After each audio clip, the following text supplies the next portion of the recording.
Hey, it's Sparky, Fifer, 1250 a.m. The Fan in beautiful, cold Milwaukee, Wisconsin. Follow me on Twitter at Sparky Radio. Check out the fun stuff over at 1250amthefan.com. If you are a fan of the Green Bay Packers, we'll have a new interview that I did earlier today with Andy Herman of the Pack a Day podcast, about a 15-minute interview. That'll be up tomorrow morning. If you want to check that out on Wednesday morning at 1250amthefan.com.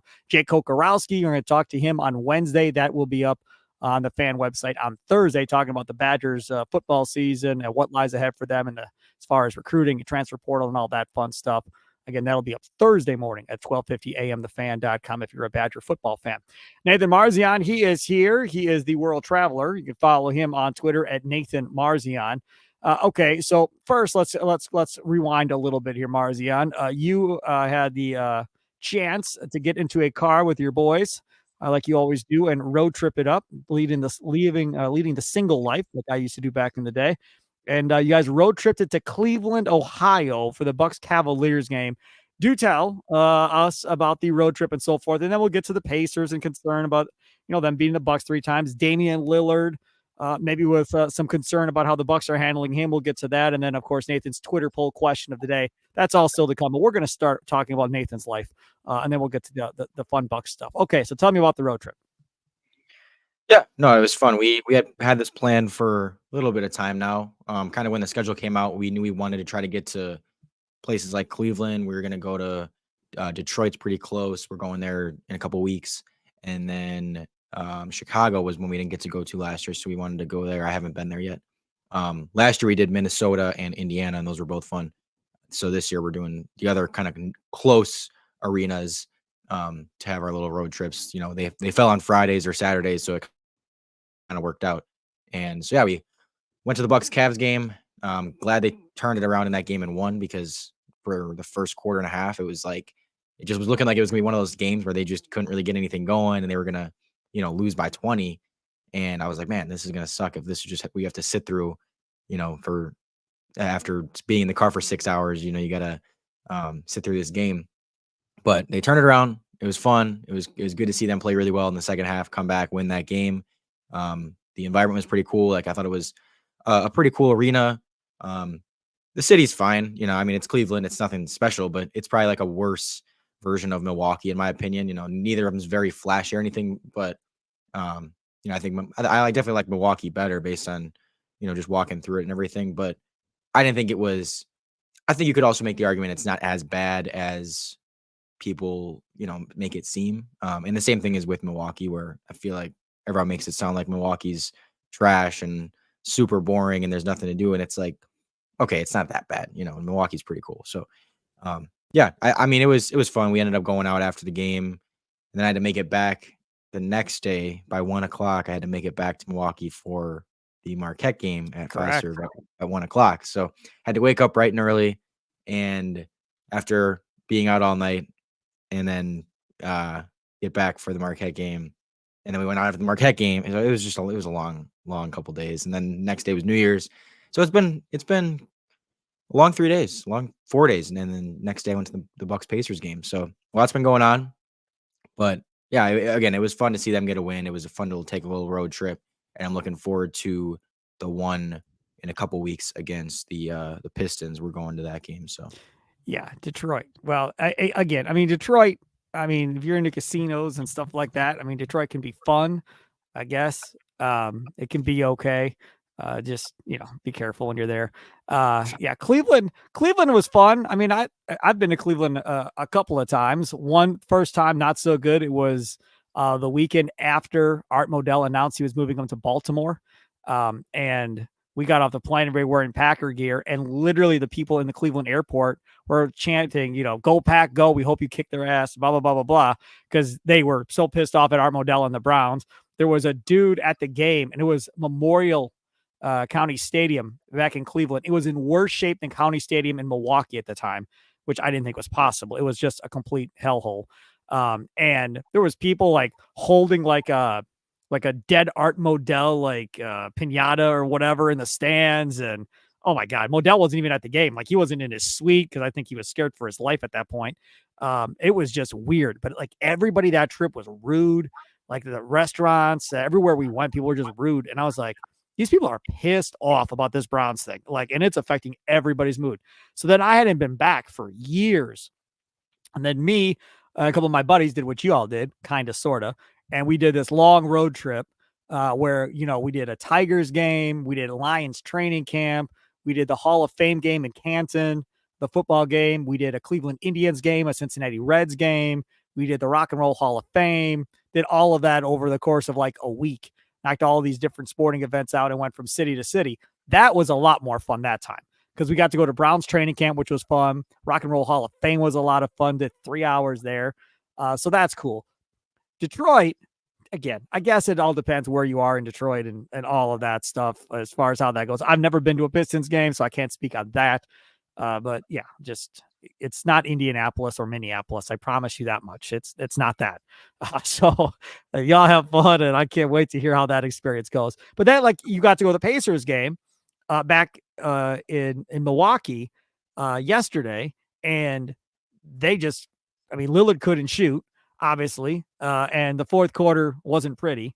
The question is, should the Bucks be concerned about the Pacers not having beaten them 3 times with another encounter coming up in Indiana because of this dumb schedule in Indiana on Wednesday? But any concern here? Because Giannis pretty much said that this is a concern for the most part because, look, a lot of times you go into a series like, there's no way they're beating us 4 times. Well, if Indiana wins on Wednesday, they've beaten them 4 times in the regular season, which means it's very possible to happen, in the postseason if they can do it in the regular season. So I think there is some concern and urgency from the Bucks trying to make sure that the last time they see these guys is going to be a win in Indiana. So we'll see how they play on Wednesday. But from your perspective, having been there, watched all these games, coming off of that crazy last game where Giannis is chasing after the ball and chasing after the team up the tunnel and everything else. How concerned are you? Do you think the Bucks should be concerned about this Pacers team? I mean, it's not super concerning to me. Now, obviously, yeah, you want to win next game. You don't want to go 1-4 against that team. But to me, that doesn't, just because you lose 4 out of 5 in the regular season doesn't mean, okay, well, that team easily can beat us 4 times in the playoffs. I think the playoffs are a completely different game. I think that's a completely different beast. I think everyone approaches it differently. So I don't really look at it too much from that perspective. But and the other thing is too, the first game they played, the Bucks lost by 2 and actually had the lead for most of that game, even without Dame. And so that's a game you'd figure that if the Bucks had everyone in that game, they probably win that game. So to me, I mean, yes, it's 1-3, but really it's, with the teams fully healthy, it's 1-2, and you're playing them again on Wednesday. If you can win that one, you essentially split the series when the teams were healthy. So I'm not super concerned about it. And I also just think that this team in the regular season, I said this before the first game they played against them because I thought they were going to get blown out, especially without Dame. I said, I don't think that team is a good matchup for us in the regular season when the Bucks are, coasting a little bit, definitely more than they would become playoff time, but there's not that same level of urgency in these games. And it's a team that really gets out and runs. It's a team that has a great offense that can really put some pressure on the Bucks defense, challenge their, point of attack defense. And, they know they can't guard Giannis and know they aren't a good defensive team, but just their offense and their pace and all that and their youth is something that gives the Bucks trouble in the regular season, usually, like teams that can do that. And I didn't think Indiana totally outplayed us and just beat us down yesterday. I thought the Bucks just played a bad game. They were not their best selves. Dame was obviously very, very bad, not even close to where we expect him to be at most games. And I thought, Chris made some mistakes late. He played an overall pretty good game, but he made some mistakes late and nobody on the bench could step up. It was kind of just like, okay, it's Giannis and basically everyone else out here. And, again, Chris had his moments, but I don't expect the Bucks to play like that normally. I don't expect them to, and they came out of the gates and looked good, which was nice to see, but they just weren't able to keep it going the whole game. And again, you kind of needed Dame to get some more buckets at different points of the game, and he just wasn't able to do that. He wasn't able to carry the load offensively when he usually is able to. So again, it's not something overly concerning to me, even if they did lose tomorrow. Now, if they got blown out tomorrow, okay, that's a different story. Like, you'd think that after losing a game like this, to a team that you've had some beef with, that there will be, you at least hope that they can fight in tomorrow's game, and if they are going to lose, like they have a better performance than they did tonight or last night, and at the very least are able to play a pretty good game. So it a little bit depends on tomorrow, but I'm not. It's nothing that I'm really panicking about. Like, oh my god, they can't beat this Pacers team because no, we did see them beat this Pacers team not that long ago. We saw that they have no answer for Giannis unless they throw three guys at him, which they did yesterday. And in that situation, most times I'm going to expect Dame to play a lot better than he did yesterday and, really capitalize on those open looks. They just missed a lot of shots and didn't play their best game. See, for me, it's interesting. Carlisle, was asked before the game as far as how do you deal with Giannis. He said, "You got any ideas?" So he goes kind of playing coy, like I have no idea how we're going to stop this dude. But when the game started, he kind of treated it like a playoff game. He game planned for Giannis a little bit in this one, where they were running doubles at him as soon as he touched the ball. And even Giannis, after the game, was like, I don't think I even ever got the ball to bounce it in the post to try and back up against anybody. Because as soon as I touched it, I had two guys on me. And that type of game planning by Carlisle for this Bucks team tells me that in his mind, he has to make sure his team understands that, look, if we get these guys in the playoffs, we can beat them. And this is about instilling confidence in this young basketball team, knowing that there is a chance they could see the Bucks in the playoffs at some point, and wanting to be able to reference back to this during the regular season, going, look, we beat them. We know how to slow down Giannis. We did it. We know how to slow down Lillard, because that was the first thing they did. If you remember, early on, the first time they played Lillard, as soon as he touched the ball, they blitzed him with two guys, and Lillard was like, holy crap. And it would have had to dump off the ball right away. Carlisle is making a purpose out of making sure that this young team believes that they can defend this Bucks team. This Pacers defense is trash most of the year, but when they're playing this Bucks team, they are game planning and getting ready for it. I haven't watched Pacers Boston if they've played or whatever, so I don't know what that looks like. But he clearly is game planning for the Bucks, and I would imagine he's game planning for Boston. These other teams that are scoring 130 on him, he doesn't care about. But he cares about a couple of matchups where he may see him in the playoffs, and that's going to be what this defense really is going to look like when you see him in the playoffs. To me, that's obviously a sign of respect towards the Bucks, being a former, world champion type team, having two great players, and game planning. I don't know for certain if Adrian Griffin and this coaching staff is taking them as seriously as the Pacers are taking the Bucks, versus that's a regular season game. We're just going to go do what we do and try and do what we do really well. Not really going to game plan to stop them necessarily. We'll see what happens on Wednesday, because again, you listen to Giannis talk.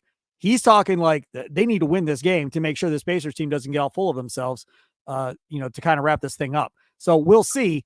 And that's the one thing that we don't know about this Bucks team, is when we get to the playoffs and we get to making coaching decisions and adjustments in a series, what is Adrian Griffin and this staff going to look like making their adjustments in a playoff series? Carlisle's won a championship. We know Carlisle can make the adjustments in a series. We don't know about Adrian Griffin, Nathan. Yeah, and the whole adjustments thing and game planning, that is why, like I said, I don't take this stuff and compare it to a playoff series too much, because again, a playoff series is so different where you are just nonstop game planning for that team. It's not just one day of, oh, we play the Pacers tomorrow, let's quick check film and we play them and that's it. It's like, no, you have a whole series, a whole multiple weeks of like just getting ready for that team and playing that team so many times in a row. So it's a different thing. I mean, because you said Carlisle's clearly game planning for the Bucks. Are you sure though? I mean, are we going to go based on one game out of four that he game plan? Because he didn't game plan in game one, because Giannis had 55 in that game. Nope. The game two, Giannis had another game two. Giannis had another big game. Dame had a good game. The Bucks just didn't get enough stops. Game three, Giannis had 64. Now this game was the first game that I saw them change their defense a little bit and actually do something different. Yep. Where they sent multiple guys right away at Giannis and at least threw some different look at him. And, again, that might be something that threw off the Bucks a little bit is, again, because if you were looking at the first three games, you would think, okay, they're kind of going to let Giannis go off and hope they outscore him on the other end. And that's not what they did. And so maybe that did throw the Bucks off a little bit, threw Giannis off a little bit. Now Giannis still had a triple-double, 30 points. Like he got his, but I don't know if Dame was quite ready for those type of looks to be going his way as much. I don't know. And again, that's something that in a playoff series, you kind of know, you kind of can plan for that stuff ahead a little bit more. Whereas in these regular season games, it just might catch them by surprise more. But that was the first game I've seen them game plan and change that up. And that's why I think this next game is a little bit more telling because, okay, now you've seen them change that. And so now you kind of seen it both ways. You've seen them when they're going to let Giannis get his, and you've seen them when they're going to kind of take away Giannis a little bit or to an extent and not let him get his 50 and really throw multiple guys at him. So you should be more ready for that on Wednesday than you were on Monday. So it should be a little bit more telling how they look on Wednesday, given that they've now kind of seen both sides of it. All right, now we take a quick time. I'll come back on the other side. Damian Lillard with some comments after that game in which he struggled, as Nathan pointed out. Bobby Portis struggled too. He couldn't hit anything either in that game. But Lillard brought up something that I find interesting, and I'm sure there's an adjustment to it. And we want to talk about that next. As far as should the Bucks be playing more, maybe to how Damian Lillard has played in the past. We'll discuss that next. Green and Growing on your Odyssey app, or if you download your favorite podcast, tell a friend, tell your family members, tell complete strangers at a store. It doesn't matter. Hey, you Bucks fan? Yeah. Listen to Green and Growing. Nathan Marzion, Steve Sparky Fifer. Check it out. Or if you're on YouTube, Odyssey Sports YouTube page, do it. Like, follow. Hit that bell for notifications, all that fun stuff. Subscribe, what they tell you to do on all the other podcasts. Back after this, Green and Growing, talking Dame Lillard.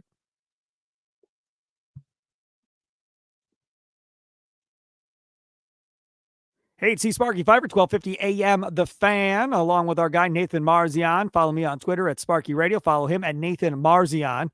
Should the Bucks be playing more to the way Lillard is used to playing?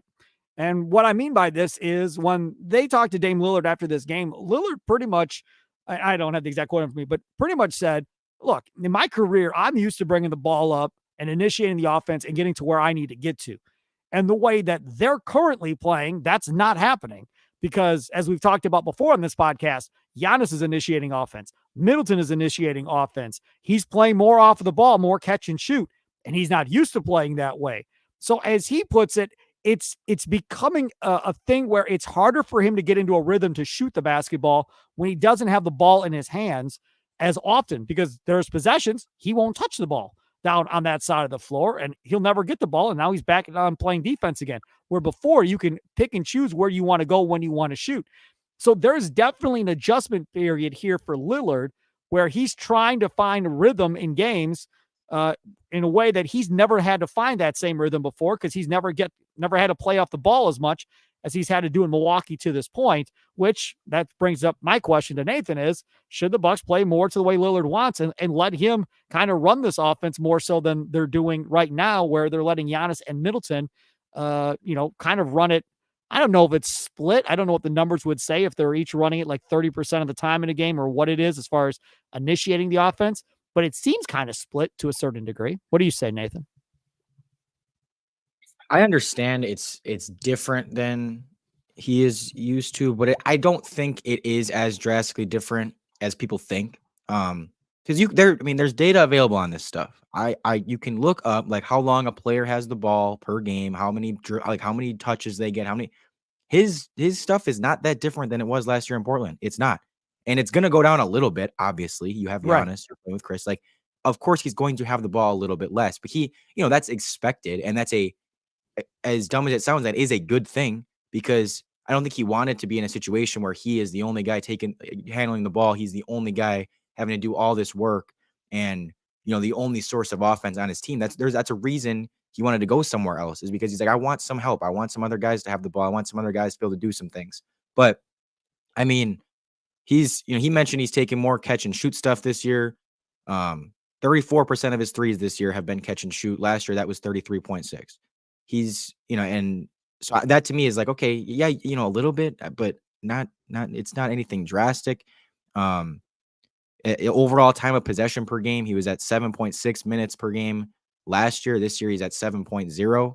And again, I think that's pretty fair and expected given that you're playing on a team with several guys now that can handle the ball and several offensive creators.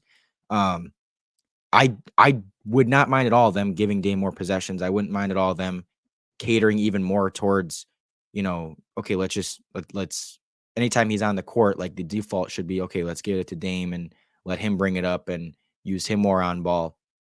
I don't mind that at all. I just don't think it's been this crazy, like, I'm not looking at these games going, "Oh my god, Dame isn't touching the ball." It's like, no, he's getting the ball a decent amount still. Now it's a little bit different than he's used to, yeah, but again, that's expected. It's not going to be the same as it was in Portland because it's a completely different situation.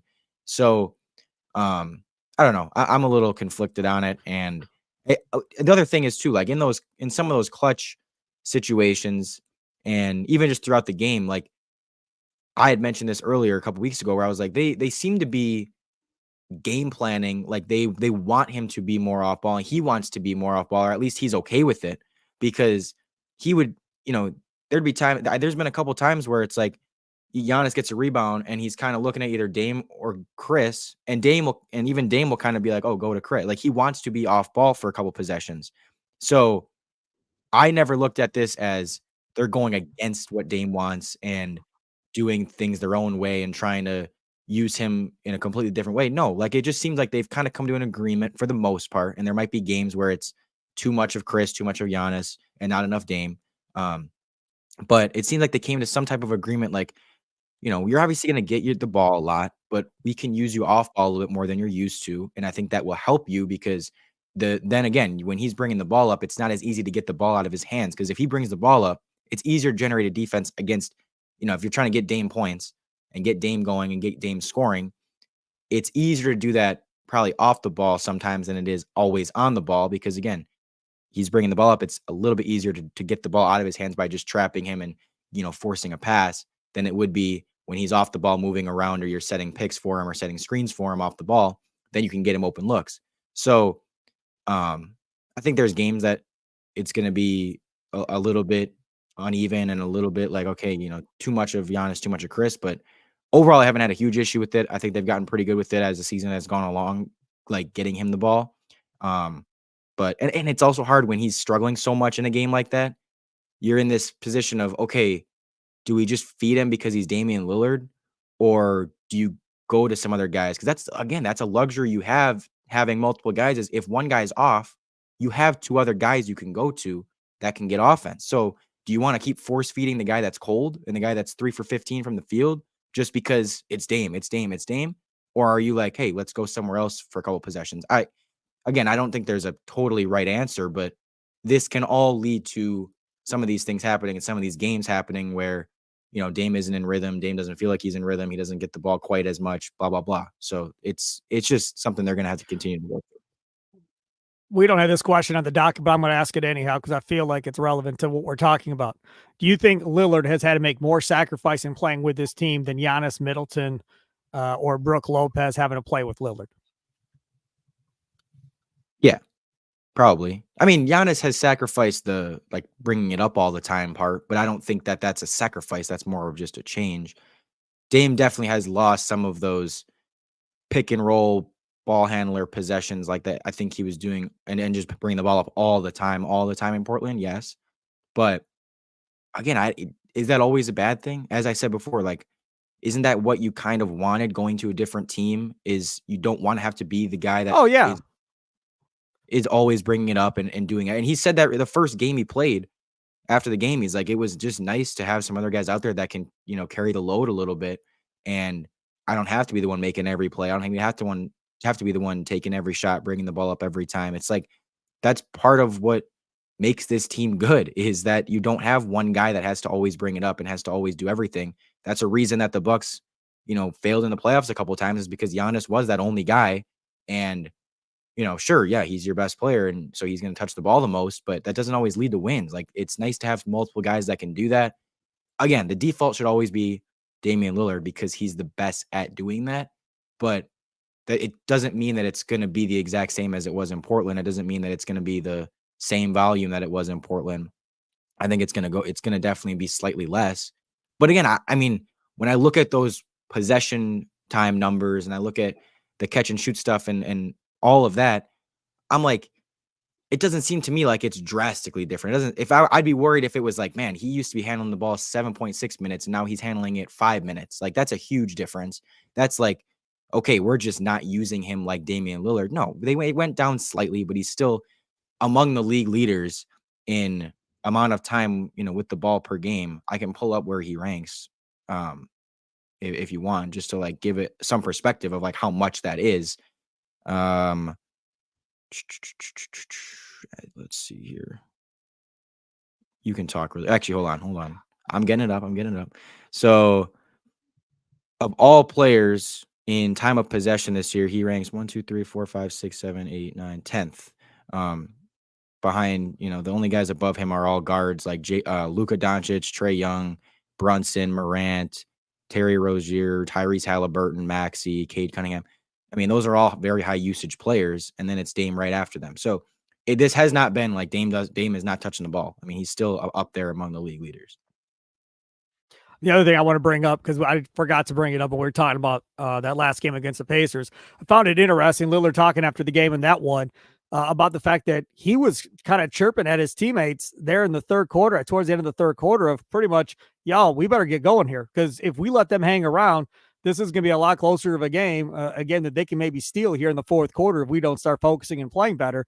That's something I want to see. I want to see that leadership. I want to see him being more vocal on the bench, kind of warning his team of what's about to occur if they don't get their head out of their butt and start playing better. So that was another positive that people aren't going to talk about with Lillard, but that type of leadership stuff, I liked reading some of what he had to say in a timeout there in the third. All right, take a quick timeout, come back.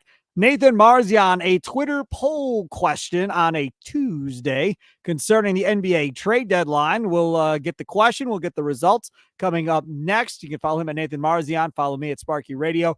Download Green and Growing on your Odyssey app, or if you download your favorite podcast app, check us out on the Odyssey Sports YouTube page. Like, subscribe, follow, hit that bell for notifications, all that fun stuff. Please do, and tell everybody about it so we can continue to do this fun podcast. Back after this on Green and Growing.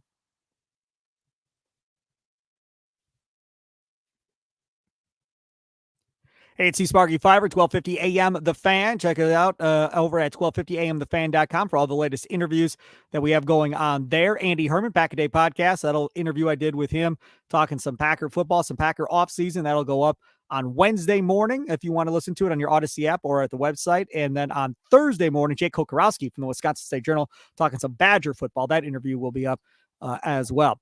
Nathan Marzion, what was your Twitter poll question of the day concerning the Milwaukee Bucks today on Tuesday? All right. The question was, which of these players do you think is most likely to be traded if you could only pick one? Pat, Marzion, or Bobby? And then I also put an option of you don't think like none are getting traded if you think none of them will be. But I think most people think that probably one of them at least will be.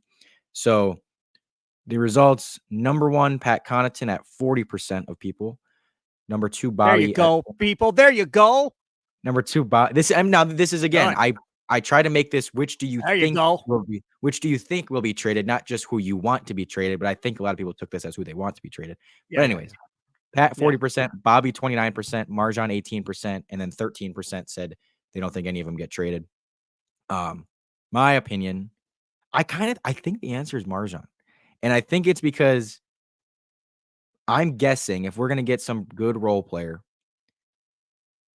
they're probably going to want Marzion thrown into the deal. Like, we don't have a great first asset to attach to a deal with, like Bobby or Pat being the number one asset we can throw in a deal isn't that great. So I'm guessing teams are going to be like, okay, well, we want Marzion thrown in. He's a small contract and a pick on top of that. And, in addition to Pat or addition to Bobby.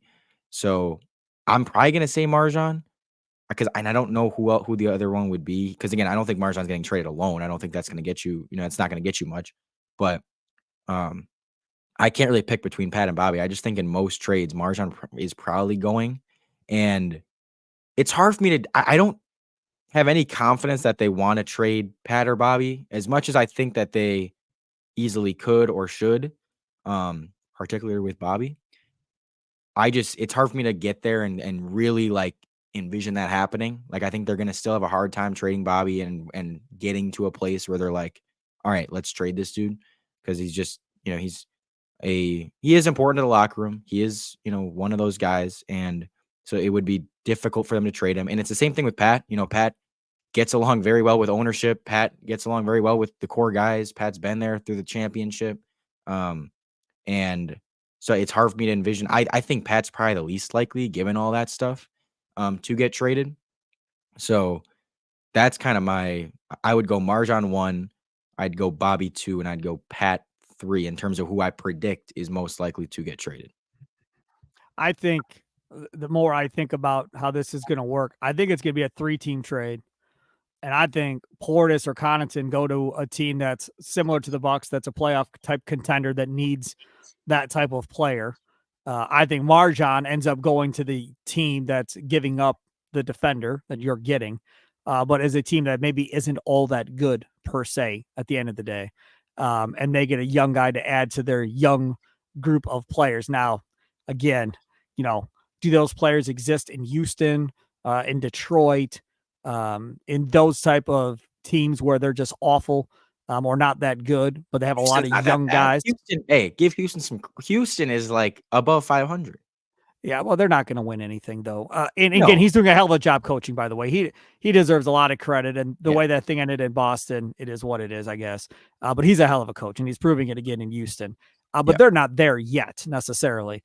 But my point is, some of these young teams that are looking to shed some salary or whatever, kind of going forward. And that's why that third team gets involved to take that salary, like, whoever, I don't know, pick a team that may be involved. The Kings are involved in all these trade talks. The Lakers are involved, are being What brought up team? in trade talks.